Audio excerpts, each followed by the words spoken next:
यह database sharding पर आपका त्वरित सारांश है। इंजीनियरिंग दैट मैटर्स के सोर्स से हम जानेंगे कि कैसे इंस्टाग्राम जैसे प्लेटफॉर्म्स बिना क्रैश हुए करोड़ों यूजर्स का डेटा पलक झपकते ही लोड कर लेते हैं। जरा सोचिए, दुनिया भर में जब लाखों लोग एक साथ फोटो लाइक या पोस्ट कर रहे हों, तो बैकएंड पर ऐसा क्या जादू होता है जो सिस्टम को बिल्कुल धीमा नहीं होने देता? तो चलिए सबसे पहले समझते हैं कि शार्डिंग आखिर है क्या। आसान भाषा में कहें तो यह एक विशाल डेटाबेस को छोटे छोटे टुकड़ों में, जिन्हें हम शार्ड्स कहते हैं, बांटकर अलग अलग सर्वर्स पर रखने की प्रक्रिया है। हमारे सोर्स में एक बड़ा मस्त उदाहरण है। मान लीजिए आपके पास 10 लाख ग्राहक हैं। इन्हें 50-50 हजार के 20 अलग अलग सर्वर पर बांट दिया जाता है।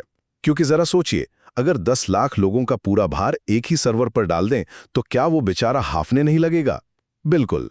अब दूसरा अहम सवाल आता है, हमें इसकी जरूरत ही क्यों है?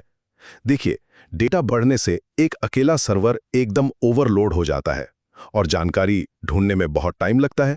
सोचिए, किसी अस्पताल में 1 लाख मरीजों का रिकॉर्ड एक ही जगह खोजना हो तो सिस्टम कितना धीमा हो जाएगा, है ना? लेकिन अगर हम मरीजों की आईडी को बांट दें, जैसे 1 से 20 हजार तक सर्वर 1 पर और 20 हजार से 40 हजार सर्वर 2 पर, तो काम तुरंत हो जाएगा।